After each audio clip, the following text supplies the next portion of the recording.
Okay, so we're going to make this very casual. Okay. These are our exciting group of students. They just started almost 2 weeks ago. They're very close. And, this is awesome. Yeah, this is going to be nice and intimate. And You're welcome to me. Okay, so Sorry. Tristan, we want you to start kind of from the beginning. I think you have a very inspiring story to tell. Mm-hmm. So if you can just kind of start from square one, kind of how you got Sure. to the West Coast, and Oh. then we'll start from there. Okay, let me make sure my phone's off because I don't want that to affect anything. All right, so I'm from Queens, New York, born and raised. Are you from Queens, New York? Oh, that's awesome. See? That's We're East Coast what part of people. Queens are you from? I was born in Jamaica, Queens. What part of Jamaica, Queens? Oh yeah, my mom worked at Rosedale. Yeah. Small world. So, the story starts there. I like to say I have the whole rose that grew from concrete story, right? Projects, welfare, all that stuff, blah, blah, blah. This is officially the most diva moment of all time. Thank you so much. So, born and raised Jamaica, Queens, again, rose that grew from concrete story. I had the good fortune to go to boarding school for high school on a full scholarship. And it was then that I actually got to see how the other half lived, right? I went to school with Rockefellers and Fords and all that stuff. And the most salient kind of part about that experience is that I was able to compete with them, right? And I got to see what wealth actually was. I knew I always wanted to be rich, but I really knew I wanted to be wealthy after that experience. And it was then that I realized that opportunity was opportunity. And I knew, I think I was 14 years old at the time, I said I had one goal in life, and that was to get as wealthy as possible, as quickly as possible. I realized that there are 3 ways to do it. The first was to be an actor or an athlete. That didn't work out for me too well at all. The second way was to work on Wall Street. I did. I was an oil trader on Wall Street for 2 years, hated it, hated every bit of it. It was the worst experience of my entire life. And the day I really realized that, I said, shit, I've exhausted 2 of the 3 options here. The last one is entrepreneurship. I hate this place so much. Let me get as far away literally and figuratively as possible from Wall Street. I heard that there's a school called Stanford for business school.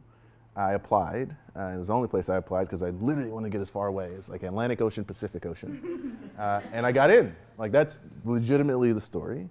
And I got in about a week after I was let go at JP Morgan in January of 2008.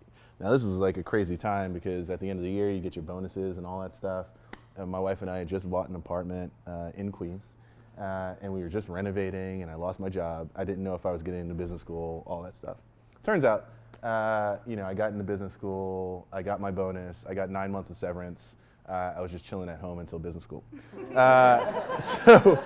September came.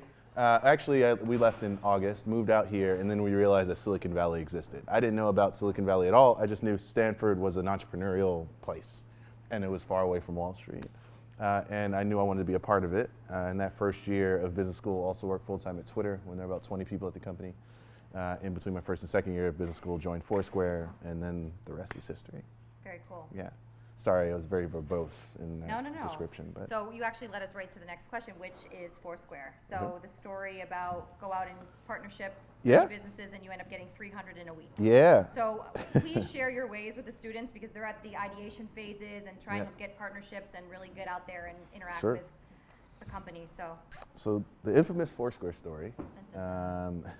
I've told this story about 8,000 times. Yeah, I know. I'm sorry. No, I'm happy to do it. Has anyone heard it? Oh, it's one person. Damn, I'm like waiting for that one room where like no one's heard it and it's like the most amazing story ever. So here we go. So it was June, July of 2009. Foursquare had just started in March of 2009. And it was just Dennis and Naveen, the founders at the time, right? And I knew I wanted to be a part of the company. So I reached out to Dennis and Naveen. I sent them 8 emails. The 8th time, Dennis actually replied back and he said verbatim, he said, you know what, I just may take you up on some of this. Are you ever in New York? Dens, right? That's his shortened name. And I was in LA at the time with my wife. And I looked at my wife and I said, what should I say? Like, it took me 8 emails to get a reply from this guy. I want to make sure I don't F it up. So 5 minutes later, I replied back. I said, actually, yeah, I was planning on being in New York tomorrow. I booked my flight that night, flew out the following morning, hung out with him for a week, and a month later I was running business development for the company, really as its like first employee. crazy, right? And I think we had 10,000 users at the time. It's in the tens and tens and tens of millions now, right? We had 0 merchants. We're in the millions now. We had 0 brands. Well, at least from when I was there, we were in the tens of thousands of brands. It's probably way higher now. And that was just a story of perseverance. Like literally, I walked up to the 5th floor in our little shoddy office. I knocked on the door, no one answered. I opened it. Dennis turned around, looked surprised, because I guess he didn't think that I was actually coming. And I did a beeline to the chair right next to him, sat down and started working. And he said, sign up 30 businesses in a week. I signed up 300, and it worked out. And literally the rest is history there. Unbelievable. Yeah. So a couple tips or pointers that you can share with why and how that worked for you? Yeah, well, which part? Getting 300. Oh yeah, okay, yeah. Well, first of all, I knew I could get to 300. He's the person who said 30, and I said, okay, right away. So it started with that, and I knew I could do it faster than the month that he allotted for me. And then what it just boiled down to is just pure hustle, right? I knew as a user of the service, the type of business offering I wanted to bring to the service, right? You know, it was a perfect moment when Dennis was like, what do you want to do with us? And the only role I could say was business development, because it had the word business in it. I was going to business school, and it actually made a lot of sense. Yeah. Like today, I get a lot of emails from folks who want to get advice on business development. And it's like, I don't even know what business development is, right? Because I just like made up that title myself, right? It's not traditional. I almost think about that role as more of a product role than business development.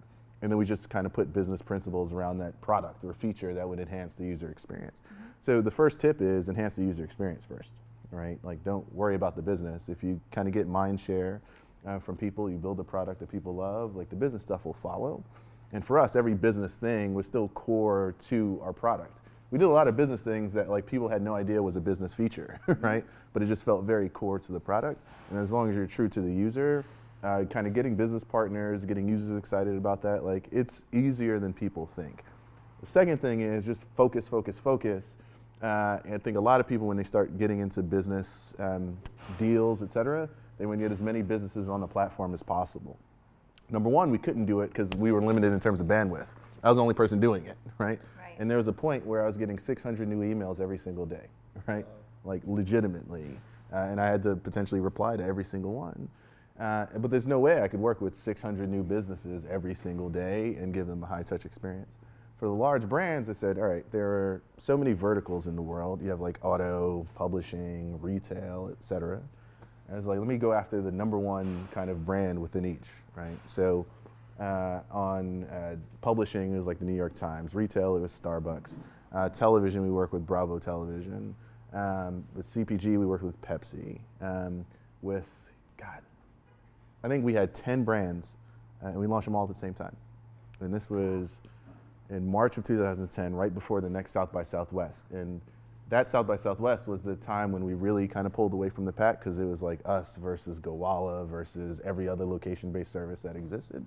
And we went into South by Southwest with 10 of the most marquee brands like really on the planet who wanted to promote us, and everybody else. The great thing about it is that everyone else had to chase number 2 and 3 and 4 and 5 and 6.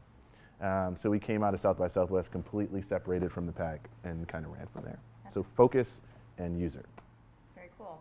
And then the persistence aspect of it, right? Mm-hmm. So you sent 8 emails before you got a response. I think that's kind of a point that everybody here doesn't really know, that fine line of like being a stalker versus being persistent.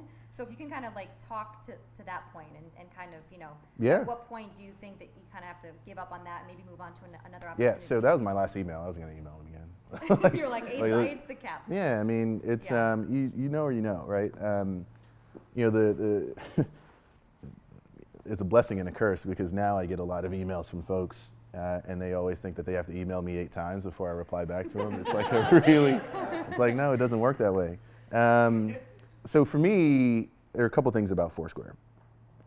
I was willing to work with them or work for them for free, even without their knowing.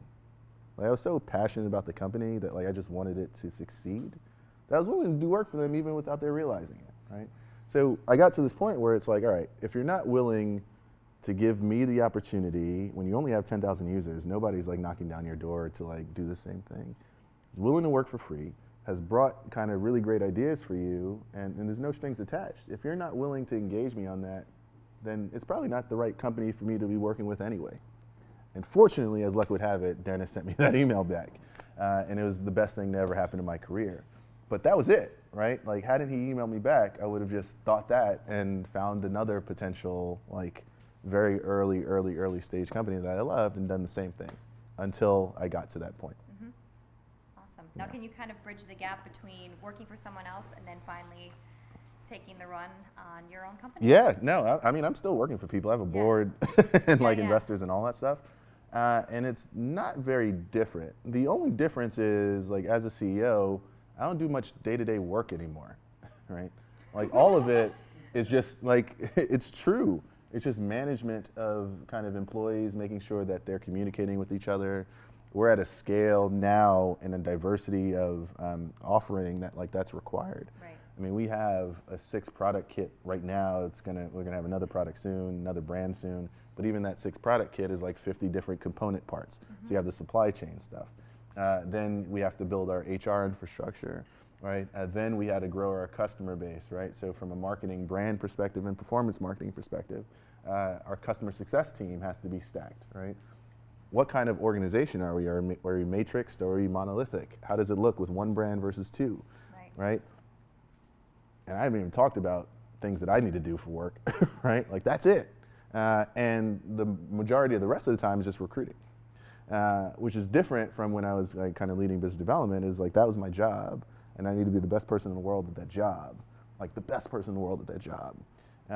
It's hard. Like, I really don't have an archetype for the best person in the world for this job. You know what I'm saying? Because no one's ever done this job before.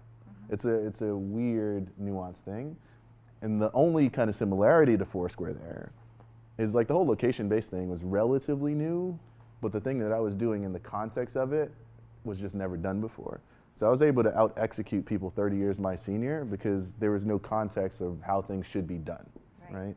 And it's very much the same now, right? Like, nobody has any idea how it should be done. So we're really defining that for a lot of people.